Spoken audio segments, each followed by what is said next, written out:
ونستغفره ونعوذ بالله من شرور أنفسنا ومن سيئات أعمالنا من يهده الله فلا مضل له ومن يضلل فلا هادي له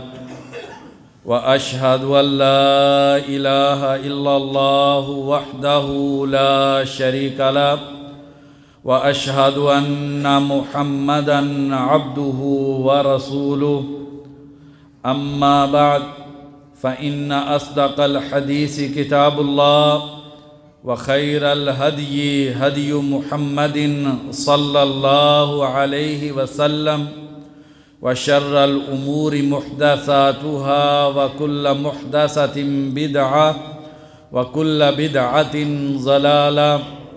يا أيها الذين آمنوا اتقوا الله حق تقاته ولا تموتن إلا وأنتم مسلمون يا أيها الناس اتقوا ربكم الذي خلقكم من نفس واحدة وخلق منها زوجها وبث منهما رجالا كثيرا ونساء واتقوا الله الذي تساءلون به والأرحام إن الله كان عليكم رقيبا يا أيها الذين آمنوا اتقوا الله وقولوا قولا سديدا يصلح لكم أعمالكم ويغفر لكم ذنوبكم ومن يطع الله ورسوله فقد فاز فوزا عظيما أما بعد فقد قال النبي صلى الله عليه وسلم فيما رواه عنه سيدنا أبو هريرة رضي الله عنه من لا يشكر الناس لا يشكر الله رواہ ترمذی۔ ہر قسم کی حمد و ثنا اللہ احکم الحاکمین کے لیے، جس ذات باری تعالیٰ کی ہم پر جسمانی اور روحانی بے شمار نعمتیں ہیں کہ ہم انہیں شمار نہیں کر سکتے، ان کا شکر ادا نہیں کر سکتے۔ ان گنت لا تعداد درود و سلام ہو نبی اکرم صلی اللہ علیہ وسلم کی ذات اقدس پہ، کہ جنہیں اللہ احکم الحاکمین نے انسانیت پر جتنے بھی احسانات، انعامات، نعمتیں کی ہیں، ان میں سب سے بڑی نعمت نبی اکرم صلی اللہ علیہ وسلم کی بعثت و رسالت ہے۔ کروڑوں رحمتیں ہوں صحابہ کرام پر، تابعین عظام پر، محدثین کرام پر، جنہوں نے ہر دور میں اللہ کے دین کی حفاظت کے لیے اپنی جان، مال، اولاد، دنیا، ہر چیز کی قربانی دی۔ انسان اس دنیا میں زندگی گزارتا ہے تو انسان کا یہ جو وجود ہے یہ دو چیزوں سے بنا ہوا ہے۔ ایک انسان کا جسم ہے، دوسری انسان کی روح ہے۔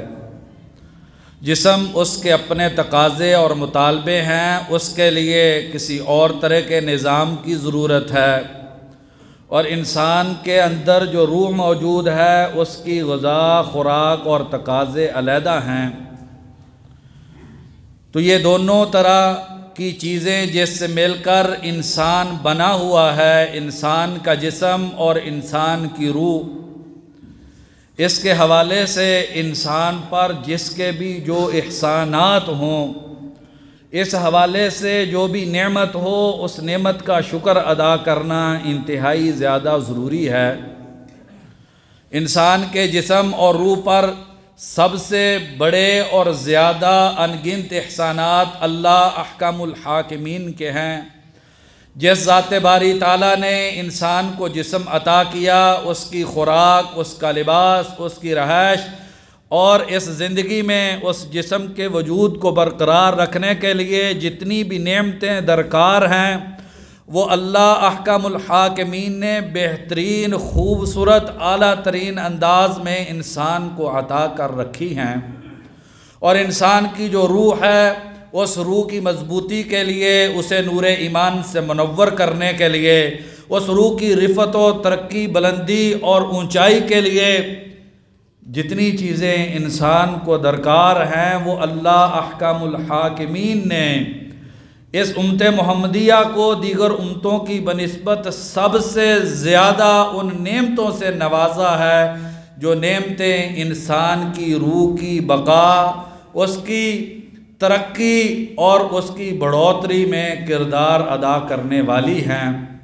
اس لیے ان دونوں پہلوؤں کے اعتبار سے جس ذات کا سب سے بڑا حق ہے کہ اس کا شکر ادا کیا جائے وہ اللہ احکم الحاکمین کی ذات ہے۔ جس ذات باری تعالیٰ نے جسم کے لیے بھی بے پناہ نعمتیں اس دنیا میں رکھی ہیں، اور روح کے لیے بھی اللہ احکم الحاکمین نے بے شمار نعمتیں جو ہے ان کا انتظام و انصرام کیا ہے۔ تو اس لیے سب سے زیادہ حق جس ذات کا بنتا ہے کہ اس کا شکر ادا کیا جائے وہ اللہ احکم الحاکمین کی ذات ہے۔ اور اللہ تبارک و تعالیٰ کی ذات کے شکر کے حوالے سے گزشتہ 2 جمعوں میں تفصیل کے ساتھ بات ہو چکی ہے۔ آج کے جمعۃ المبارک میں اللہ احکم الحاکمین کے علاوہ جن لوگوں کے انسان کے جسم پر اور انسان کی روح پر احسانات ہیں ان کے حوالے سے انشاءاللہ مختصراً گفتگو ہوگی۔ سیدنا ابو ہریرہ رضی اللہ عنہ بیان کرتے ہیں، ترمذی شریف کی حدیث ہے، من لا یشکر الناس لا یشکر اللہ، جو لوگوں کا شکر ادا نہیں کرتا وہ اللہ احکم الحاکمین کا بھی شکر ادا نہیں کرتا۔ اگر دوسرے لفظوں میں کہا جائے تو یوں کہا جا سکتا ہے جو لوگوں کا شکر ادا نہیں کرتا وہ انسان حقیقت میں اللہ کا نہ شکرہ ہے، وہ اللہ کا شکر ادا نہیں کر رہا۔ اس حدیث کی وضاحت میں قاضی عیاض رحمہ اللہ فرماتے ہیں کہ کیا وجہ ہے کہ لوگوں کے شکر کو اللہ کے شکر کے ساتھ اس کا ربط اور تعلق بنا دیا گیا؟ کہتے ہیں کیونکہ لوگوں کے شکر ادا کرنے کا حکم اللہ احکم الحاکمین نے دیا ہے، اور جو انسان اللہ کی بات مان کے لوگوں کے شکر ادا کرتا ہے اس نے اللہ کی بات مان لی، اس نے اللہ کی فرما برداری کر لی، یہ اس نے اللہ تبارک و تعالیٰ کا شکر ادا کر دیا۔ کیونکہ اللہ تبارک و تعالیٰ نے انسان تک اپنی نعمتیں پہنچانے کے لیے مختلف واسطے بنائے ہیں۔ وہ واسطہ نبی کا واسطہ ہے، وہ واسطہ جو ہے وہ صحابہ کرام کا واسطہ ہے، وہ محدثین اور علماء کرام کا واسطہ ہے، وہ واسطہ والدین کا ہے، وہ معاشرے کے دیگر لوگوں کا واسطہ ہے۔ یہ واسطے اللہ تبارک و تعالیٰ نے بنائے اور مقرر کیے ہیں جن کے ذریعے سے اللہ کی نعمتیں انسان تک پہنچتی ہیں، اور جس انسان نے اللہ تبارک و تعالیٰ کے اس ذریعے کی ناشکری کی جس ذریعے سے اللہ تبارک و تعالیٰ نے نعمت انسان تک پہنچائی ہے، اس انسان نے اللہ احکم الحاکمین کی ناشکری کی۔ اس لیے مسند احمد کی حدیث ہے، نبی اکرم صلی اللہ علیہ وسلم نے فرمایا، اشکر الناس للہ اشکرہم للناس، اللہ کا سب سے زیادہ شکر کرنے والا لوگوں میں سے وہ انسان ہے جو لوگوں میں سے لوگوں کا سب سے زیادہ شکر ادا کرنے والا ہے۔ اگر انسان کی روح پہ کسی کا احسان ہو یا انسان کے وجود اور جسم پر کسی کا احسان ہو تو جو انسان اس احسان کرنے والے کے احسان کو مان کے اس کا شکر ادا کرتا ہے وہ انسان اللہ تبارک و تعالیٰ کا بھی سب سے زیادہ شکر ادا کرنے والا ہوگا۔ اور امام مناوی رحمہ اللہ فرماتے ہیں کہ اللہ کا قرب اور اللہ تبارک و تعالیٰ تک لے جانے والے رستوں میں جو سب سے بہترین اور عظیم تر رستہ ہے وہ اللہ کے شکر کا رستہ ہے۔ اگر اس شکر کے رستے سے بڑھ کے اللہ تک لے جانے والا کوئی اور رستہ اور طریقہ ہوتا تو شیطان سب سے پہلے اس رستے کو کاٹنے کی کوشش کرتا، حالانکہ شیطان نے جو قرآن مجید میں بات کی ہے کہ وہ یہ ہے کہ ثم لآتینہم من بین ایدیہم ومن خلفہم وعن ایمانہم وعن شمائلہم۔ یا اللہ، جس انسان کی وجہ سے آج تو نے مجھے جنت سے نکال دیا ہے، مجھے تیری عزت کی قسم ہے، جس انسان کی وجہ سے مجھے ذلت اور رسوائی ملی ہے، میں اس کے آگے سے بھی آؤں گا، میں اس کے پیچھے سے بھی آؤں گا، میں ان کے دائیں طرف سے بھی آؤں گا، میں ان کے بائیں طرف سے بھی آؤں گا۔ ثم لا تجد اکثرہم شاکرین، اور یا اللہ پھر تو ان میں سے اکثر کو اپنا شکر کرنے والا نہیں پائے گا۔ امام مناوی رحمہ اللہ فرماتے ہیں تو اس آیت کریمہ میں اس بات کا اظہار ہے کہ شیطان سب سے زیادہ جس رستے کو کاٹ کے خوش ہوتا ہے، شیطان کو جس رستے کو کاٹ کے سب سے زیادہ فائدہ ہوتا ہے وہ شکر کا رستہ ہے۔ اس لیے شیطان نے کہا کہ ثم لا تجد اکثرہم شاکرین، یا اللہ جس کی وجہ سے آج تو نے مجھے اس جنت سے نکالا ہے، ان کی اکثریت جو ہے وہ تیری شکر کرنے والی نہیں ہوگی۔ اس لیے نبی اکرم صلی اللہ علیہ وسلم نے فرمایا من صنع الیکم معروفا فکافئوہ، ابو داؤد شریف کی حدیث ہے، جو تمہارے ساتھ اچھا سلوک کرے اس اچھے سلوک کا اس کو بدلہ دیا کرو۔ فَإِن لَمْ تَجِدُوا مَا تُكَافِئُونَ بِهِ، اگر تمہارے پاس وہ چیز نہ ہو جس کے ذریعے تم اس کا بدلہ دے سکو، فَادْعُوا لَهُ، تو اس انسان کے لیے دعا کرو، حَتَّى تَرَوْا أَنَّكُمْ قَدْ كَافَأْتُمُوهُ، یہاں تک کہ تمہارے دل کو یقین ہو جائے کہ تم نے اس کا جو احسان اور بدلہ ہے وہ اتار دیا ہے۔ اس لیے نبی اکرم صلی اللہ علیہ وسلم کی ایک دوسری حدیث ہے، ابو داؤد شریف میں ہے، جابر رضی اللہ عنہ بیان کرتے ہیں کہ نبی اکرم صلی اللہ علیہ وسلم نے فرمایا من اعطی شیئا، جس کو کسی انسان نے کوئی چیز دے دی اور اس کے پاس بھی اتنی استطاعت موجود ہے کہ وہ اس کا بدلہ دے سکے، فَلْيَجْزِ بِهِ، تو اس کا بدلہ دے دے، اور اگر اس کا بدلہ نہ دے سکے فَلْيَثْنِي عَلَيْهِ، اس کی ثنا کرے، اس کی تعریف کرے، اس انسان کا شکریہ ادا کرے جس نے ثنا کر دی، جس نے شکریہ ادا کر دیا، اس انسان نے جو اس پر اس نے نعمت کی ہے اس کا حق ادا کر دیا۔ وَإِن كَتَمَهُ فَقَدْ كَفَرَ،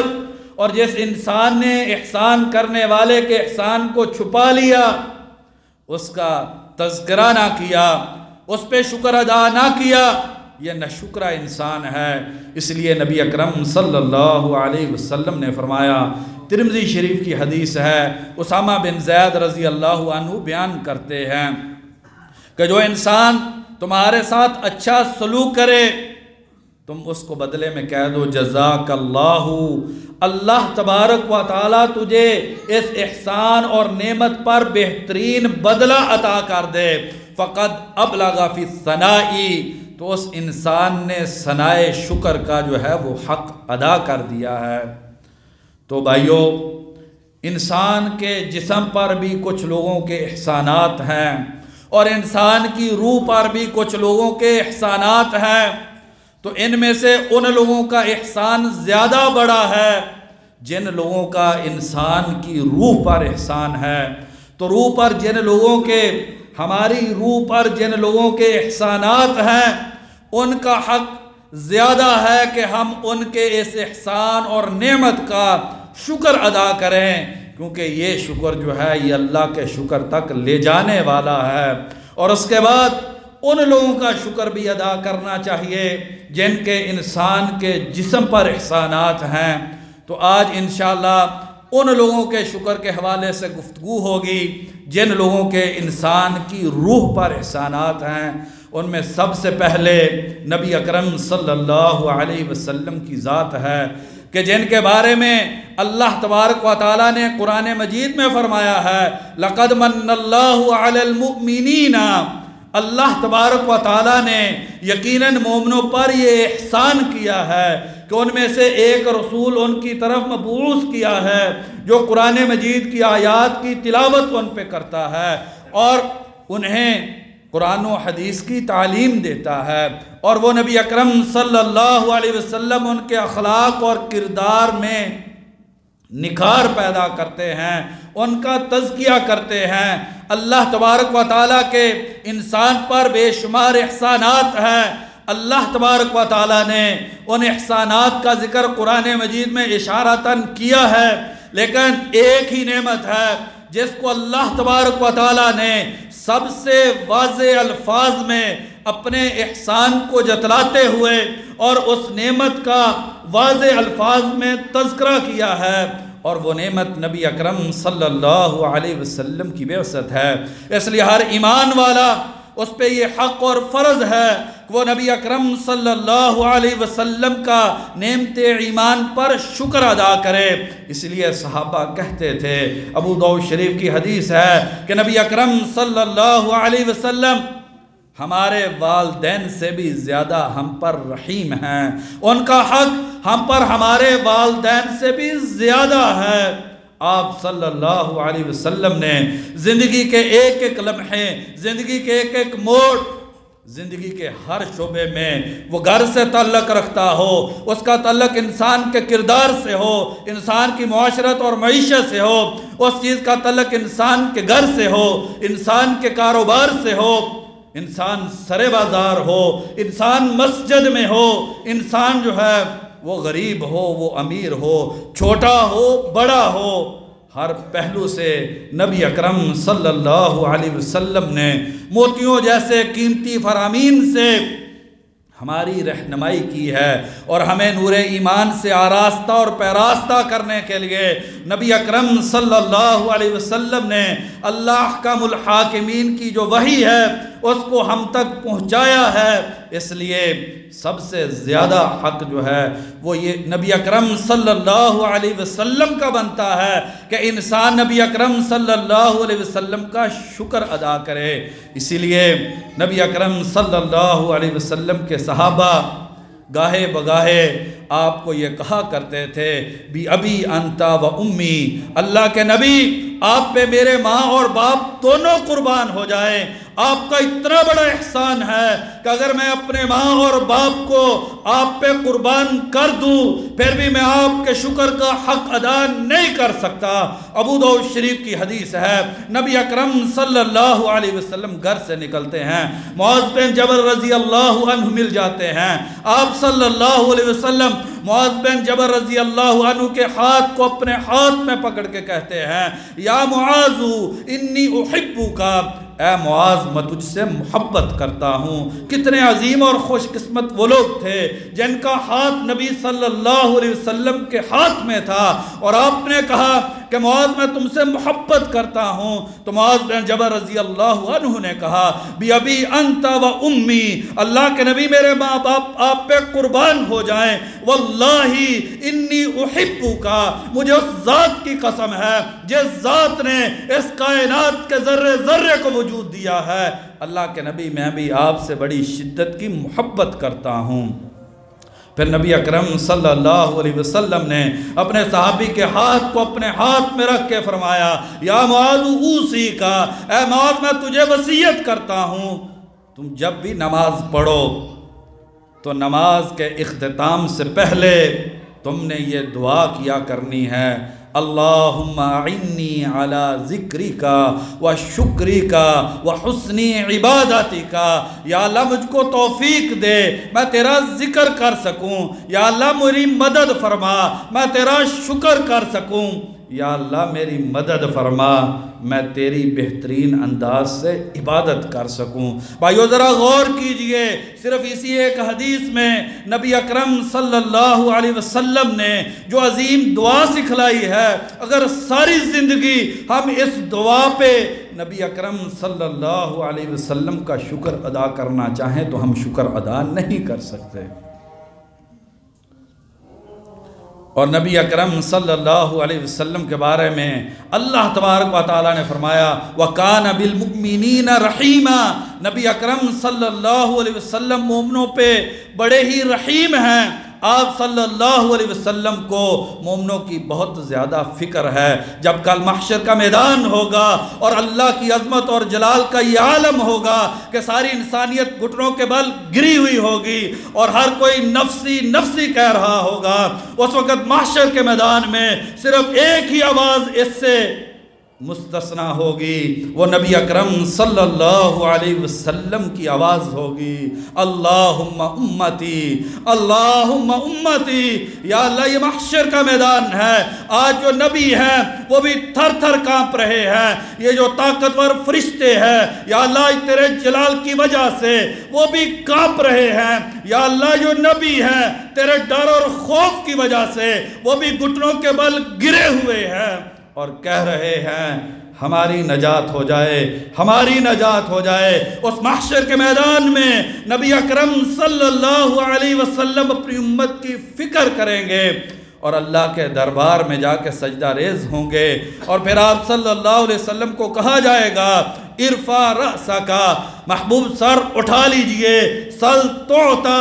آپ اپنی امت کے لیے مانگیے آپ کو دیا جائے گا۔ اور پھر نبی اکرم صلی اللہ علیہ وسلم نے اپنے صحابہ کو مخاطب کر کے فرمایا کہ صحابہ کیا تم یہ پسند نہیں کرتے کہ جنت میں آدم علیہ السلام سے لے کے قیامت تک جتنے بھی آنے والے لوگ ہیں ان میں سے جتنے لوگ جنت میں جائیں ان میں سے آدھی تعداد تمہاری ہو؟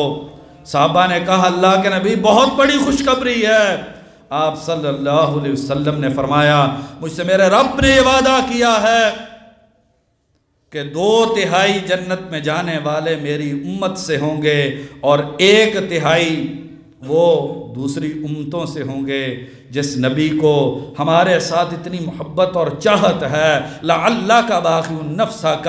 اللہ تبارک و تعالیٰ فرماتے ہیں ایسے لگتا ہے کہ ان کے ایمان کی تڑپ میں آپ اپنے آپ کو ہلاک کر دیں گے۔ جس نبی کو ایمان کی اتنی فکر ہے اس نبی کا یہ حق بنتا ہے کہ اس کا شکر کیا جائے، اس پہ درود بھیجا جائے۔ اور نبی اکرم صلی اللہ علیہ وسلم کے شکر کا سب سے بہترین طریقہ یہ ہے کہ آپ صلی اللہ علیہ وسلم کی بات مان لی جائے۔ امام قرطبی رحمہ اللہ، ذوالنون مصری رحمہ اللہ کا قول نقل کرتے ہیں شکرک لمن فوقک بالطاعۃ، جو اپنے سے بڑا ہوتا ہے اس کا شکر اس کی اطاعت اور فرما برداری کر کے ادا کیا جاتا ہے، والی نذیری کا بالمکافآت، اور جو اپنے برابر کی حیثیت کا ہوتا ہے اس نے جیسا احسان کیا ہو ویسا ہی احسان اس پہ کر کے اس کی نعمت کا شکر ادا کیا جاتا ہے، اور جو تم سے نیچے ہو اس کا شکر یہ ہے کہ انسان اس پر احسان کرے اور ان کے ساتھ فضیلت اور رحم والا معاملہ رکھے۔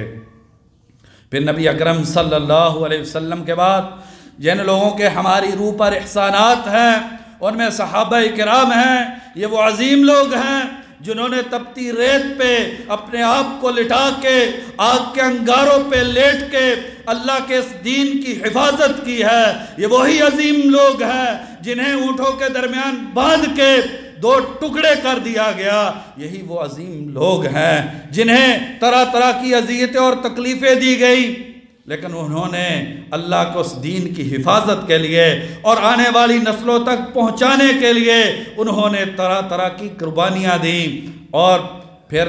صحابہ کرام کے نقش قدم پر چلنے والے تابعین عظام اور محدثین کرام جنہوں نے اس امت تک اللہ کے دین کو پہنچایا ہے، اور نبیوں کے وارث جو علماء کرام ہیں جن کے بارے میں نبی اکرم صلی اللہ علیہ وسلم نے فرمایا کہ ان العلماء ورثۃ الانبیاء، علماء جو ہیں یہ نبیوں کے وارث ہیں۔ نبی اکرم صلی اللہ علیہ وسلم کے یہ ورثاء، ان کے ہماری روح پر بہت زیادہ احسانات ہیں، اس کا شکر ادا کرنا چاہیے، اور یہ شکر ادا کرنا بہت ضروری ہے۔ زید بن ثابت رضی اللہ عنہ نبی اکرم صلی اللہ علیہ وسلم کے صحابی ہیں۔ امام ابن سعد رحمہ اللہ نے طبقات ابن سعد میں ذکر کیا ہے، عرب کی سخت دھوپ ہے، گرمی کی شدت ہے، صحرائی اور پہاڑی علاقہ ہے۔ زید بن ثابت رضی اللہ عنہ ایک دن دوپہر کی شدت میں اپنے گھر سے باہر نکلتے ہیں، عجیب منظر دیکھتے ہیں کہ عبداللہ بن عباس رضی اللہ عنہما ان کی چوکھٹ کے باہر گرمی کی شدت میں بیٹھے ہوئے ہیں۔ ان کو مخاطب کر کے کہتے ہیں، عبداللہ بن عباس تم کب سے ہو؟ بتلایا تھوڑی دیر ہو گئی ہے، میں آپ کے دروازے کے باہر گرمی کی دھوپ میں بیٹھا ہوا ہوں۔ نبی اکرم صلی اللہ علیہ وسلم کے یہ چچیرے بھائی ہیں۔ عبداللہ کیوں بیٹھے ہو؟ دروازے پہ دستک دی ہوتی، تم نبی اکرم صلی اللہ علیہ وسلم کے چچا زاد بھائی ہو، مجھے بلایا ہوتا میں آ جاتا۔ کہا آپ میرے استاد ہیں، میں آپ سے حدیثیں پڑھتا ہوں، میں آپ سے دینی علم لیتا ہوں، یہ میرے ضمیر نے برداشت نہیں کیا کہ میں آپ کے دروازے پہ دستک دوں۔ میں اس انتظار میں تھا کہ آپ گھر سے نکلے، میں آپ کے ساتھ چلوں اور رستے میں آپ سے نبی اکرم صلی اللہ علیہ وسلم کی نورانی احادیث کو سنوں۔ اور پھر جب زید بن ثابت رضی اللہ عنہ اپنی سواری پہ سوار ہونے لگے تو عبداللہ بن عباس رضی اللہ عنہما نے اپنے ہاتھ نیچے کر دیے اور اپنے استاد کو کہا اپنے پاؤں جو ہے یہ میرے ہاتھ پہ رکھیے اور سواری پہ سوار ہو جائیے، اور سواری کی لگام پکڑی اور پھر کہا ہمیں اسی طریقے سے نبی اکرم صلی اللہ علیہ وسلم نے تعلیم اور تربیت دی ہے کہ ہم اپنے علماء اور بڑے لوگوں کے ساتھ اسی طریقے سے سلوک کریں۔ کسی کہنے والے نے کہا ہے اور کیا ہی خوب کہا ہے، کاش کہ میرے استاد کا پاؤں ہو اور اس کے نیچے میری رخسار ہو، میرے استاد کا جو پاؤں ہے وہ زمین پہ نہ پڑے بلکہ میری رخسار پہ پڑے، پھر بھی استاد کا جو حق ہے وہ ادا نہیں کیا جا سکتا۔ یہ علماء، یہ صحابہ کرام تابعین، یہ محدثین کرام جن کے ہم میں سے ہر ایک کی روح پر احسانات تھے، یہ کتنے عظیم لوگ ہیں۔ ایک دن بغداد کا شہر ہے،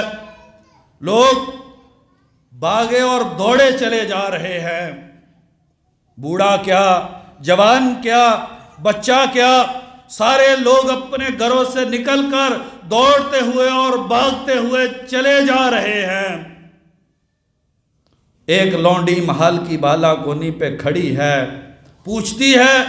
کیا وجہ ہے کہ آج سارے کے سارے لوگ اپنے گھروں سے بھاگے جا رہے ہیں؟ کسی نے جوتا پہنا ہے، کوئی ننگے پاؤں ہے، بوڑھا بھی ہے، جوان بھی ہے، بچہ بھی ہے، سارے بھاگ رہے ہیں۔ کہا کہ آج عبداللہ بن مبارک رحمہ اللہ خراسان سے بغداد کے اندر داخل ہو رہے ہیں، لوگوں کو پتہ چلا ہے کہ عبداللہ بن مبارک رحمہ اللہ آج بغداد میں آنے والے ہیں، لوگ ان کے استقبال کے لیے بوڑھے بھی نکلے ہیں، جوان اور بچے بھی نکلے ہیں۔ پھر وہ ہارون رشید کو مخاطب کر کے کہتی ہے کہ یہ جو تم محل میں بیٹھ کے بادشاہ بنے پھرتے ہو، تم بادشاہ نہیں ہو، اللہ کی قسم ہے اگر اس دنیا میں کوئی بادشاہ ہے تو یہ جس کو عبداللہ بن مبارک کہتے ہیں یہ بادشاہ ہے۔ تم جب باہر نکلتے ہو تمہارے استقبال اور پروٹوکول کے لیے پولیس والے اور فوجی لوگوں کو گھروں سے نکال کے لاتے ہیں۔ دیکھیے بادشاہ یہ ہے، آج یہ بغداد میں داخل ہو رہا ہے اور پورا بغداد جو ہے ان کے استقبال کے لیے دوڑا چلا جا رہا ہے۔ اور یہی ہارون رشید ایک دن اپنے استاد ابو معاویہ زریر وہ بیان کرتے ہیں، تاریخ بغداد میں خطیب بغدادی رحمہ اللہ نے اس واقعے کو نقل کیا ہے کہ ایک دن ہارون رشید نے اپنے اس استاد کو کھانے کے لیے گھر بلایا۔ کھانا کھانے کے بعد جب یہ استاد ہاتھ دھونے کے لیے اٹھے تو ہارون رشید چپکے سے گیا، پانی لے کے آئے۔ یہ خلیفۃ المسلمین ہے اور اپنے استاد کے ہاتھوں پہ پانی ڈالتے ہیں۔ استاد نے سمجھا کوئی خادم اور نوکر ہے جو ہاتھ دھلا رہا ہے، جب ہاتھ دھونے کے بعد پیچھے مڑے تو امیر المومنین ہارون رشید کہ جس کے بعد اس دنیا میں آج تک کسی انسان کو اتنی بڑی سلطنت نہیں ملی، دیکھا کہ امیر المومنین ہاتھ کے اندر پانی لے کے ہاتھ دھلا رہے ہیں، کہتے ہیں امیر المومنین یہ آپ نے کیا کیا، کسی نوکر کو کہا ہوتا۔ تو ہارون رشید اپنے استاد کو مخاطب کر کے کہتے ہیں وہ علم جو علم تم نے مجھ کو دیا ہے اس کے مقابلے میں اس خدمت کی کوئی حیثیت نہیں ہے۔ اور دوسرا حکمران واثق باللہ، ان کے استاد محمد بن زیاد المؤدب ان کی مجلس میں آتے ہیں، بادشاہ دوڑ کے تخت کو چھوڑ کے اپنے استاد کے لیے لپکتا ہے۔ لوگ بڑا تعجب کرتے ہیں کہ یہ جاہو جلال والا حکمران جو اپنے تخت پر بڑے روب اور دبدبے سے بیٹھتا ہے، بڑی عجیب بات ہے، ایک سادہ لباس پہنا ہوا انسان جس کی شاید لوگوں کی نگاہ میں کوئی حیثیت نہ ہو، یہ آج دربار میں آیا ہے، بادشاہ تخت سے بھاگ کے آیا ہے۔ تو کہتے ہیں کہ یہ کون انسان ہے جس کو اتنا پروٹوکول دیا جا رہا ہے کہ بادشاہ تخت سے اتر کے خود بھاگ کے اس انسان کی طرف لپکا چلا جا رہا ہے۔ تو بڑا خوبصورت جملہ کہا، کاش کہ سونے کے پانی سے اس جملے کو لکھا جا سکتا۔ کہتے ہیں ھذا الانسان اول من فتق لسانی بذکر اللہ وادنانی من رحمت اللہ، یہ وہ انسان ہے جس نے سب سے پہلے میری زبان پہ اللہ کا ذکر رکھ دیا تھا، یہ وہ انسان ہے جس نے سب سے پہلے مجھے اللہ کی رحمت کے قریب کیا ہے، یہی وہ انسان ہے جس نے مجھے قرآن مجید جیسی عظیم کتاب پڑھنے کا سکھلایا ہے۔ تو اس کو میں اتنا احترام نہ دوں تو کیوں نہ دوں۔ اور اسی طریقے سے امام کسائی رحمہ اللہ اپنے وقت کے بہت بڑے عالم دین، ذرا میں اور آپ بھی سوچئے ہمارا اپنے اساتذہ کے ساتھ کیسا رویہ ہے، خاص طور پہ وہ جنہوں نے ہمیں دین سکھلایا ہے، جنہوں نے ہمیں قرآن پڑھنا سکھلایا ہے، اور ہمارے بچوں کے وہ اساتذہ جو انہیں حافظ قرآن بناتے ہیں، جو انہیں عالم دین بناتے ہیں، ان کی سما خراشی اونچی آواز سے اور سخت لفظ سے کرنا یہ بہت بڑا جرم ہے۔ مصر کا شاعر شوقی کہتا ہے قم للمعلم وفیہ تبجیلا کاد المعلم ان یکون رسولا، استاد کے سامنے عاجزی سے کھڑا ہوا کرو، پورا اسے پروٹوکول دیا کرو، قریب ہے کہ استاد جو ہے وہ رسول ہوتا۔ اور امام شعبہ رحمہ اللہ فرماتے ہیں، خطیب بغدادی رحمہ اللہ نے الجامع الاخلاقی راوی و آدابی سامع میں کہا ہے اذا سمعت من الرجل حدیثا کنت له عبدا ما حیا، جس استاد سے میں نے ایک حدیث سنی ہے جب تک وہ استاد زندہ ہے میں اس کا غلام اور نوکر ہوں۔ جن لوگوں نے روح پر احسان کرنے والے اپنے اساتذہ علماء کرام، محدثین اعظام، صحابہ کرام، ان کو عزت و توقیر دی ہے، ان کا شکر ادا کیا ہے، وہ قومیں انہوں نے ترقی پائی ہے۔ اور جن لوگوں نے اپنے دین پڑھانے والے اساتذہ ان سے منہ موڑ لیا ہے یا ان کے بارے میں برا تبصرہ کیا ہے، آپ انہیں دیکھیں گے چوکو چراہوں میں رلتے ہوئے انہیں دیکھیں گے، اور معاشرے کی آپ زمانے کی ٹھوکروں میں ان کو دیکھیں گے۔ اور جس نے اپنے استاد کا احترام کیا ہے یا اپنے بچے کے استاد کو عزت اور توقیر دی ہے، اللہ تبارک و تعالیٰ نے اس انسان کو دنیا میں بھی سرخروئی دی ہے، اور امید ہے کہ آخرت میں بھی یہ انسان کامیاب ہو جائے گا۔ اللہ تبارک و تعالیٰ سے دعا ہے کہ اللہ تبارک و تعالیٰ جن لوگوں کے ہماری روح پر احسان ہے ہمیں ان کا شکر ادا کرنے کی توفیق عطا فرمائے۔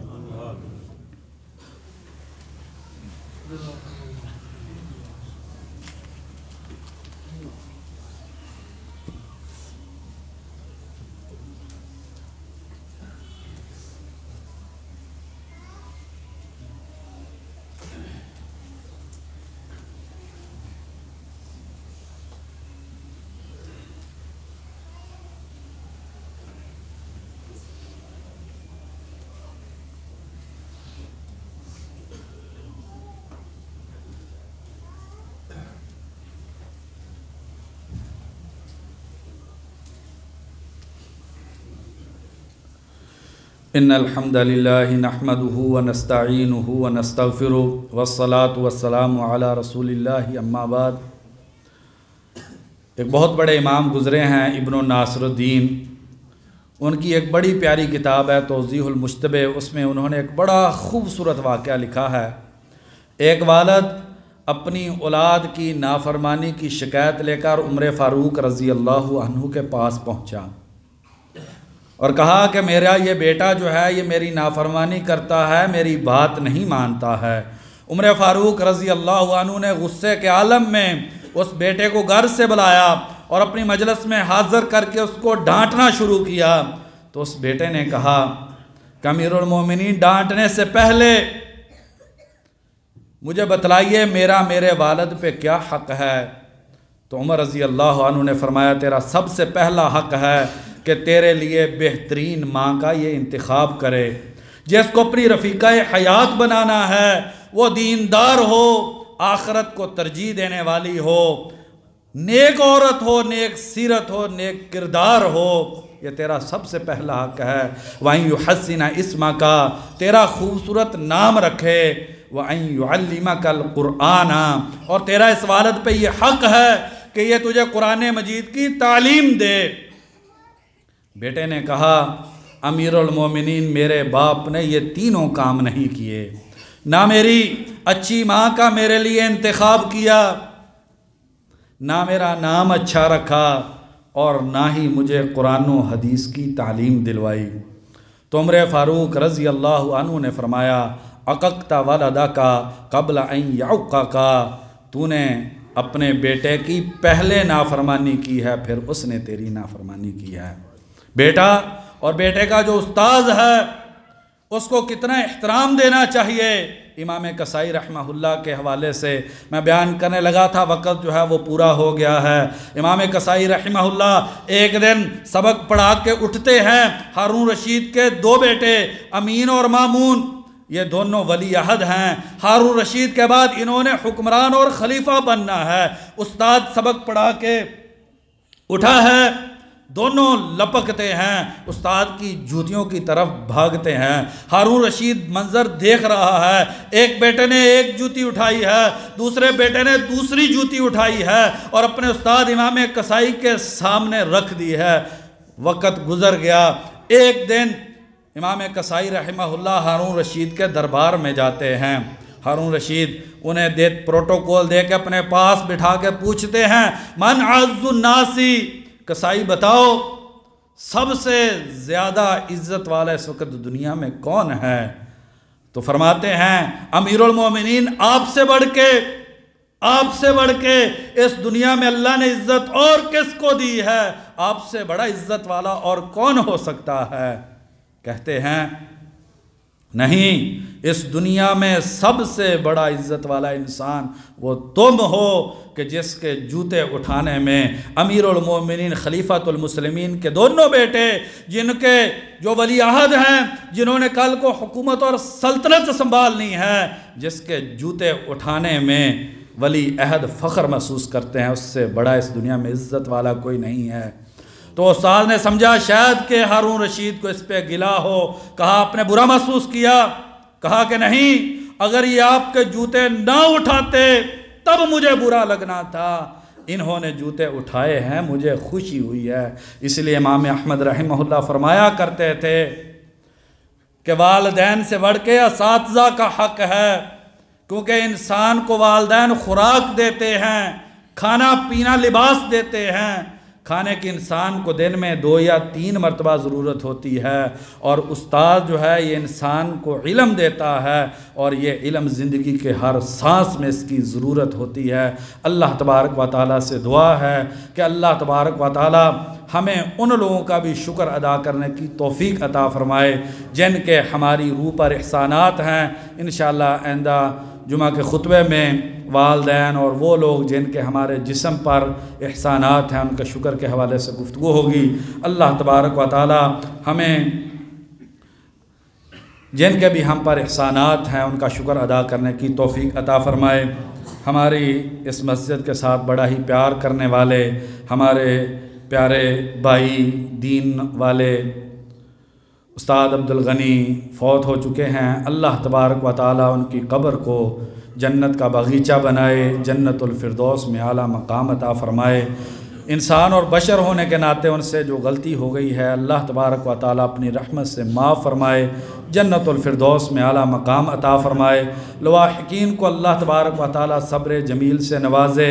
اللہ تبارک و تعالیٰ ہمارے بھائی کو معاف کر کے نبی اکرم صلی اللہ علیہ وسلم کا ساتھ اور رفاقت نصیب فرمائے۔ اللہ تبارک و تعالیٰ آخرت کی منزلیں ان کے لیے آسان فرمائے، جنت الفردوس میں اعلیٰ مقام عطا فرمائے، اور ہمیں بھی اپنے آخرت کے سفر کی تیاری کرنے کی توفیق عطا فرمائے۔ سبحان ربک رب العزت عما یصفون وسلام علی المرسلین والحمد للہ رب العالمین۔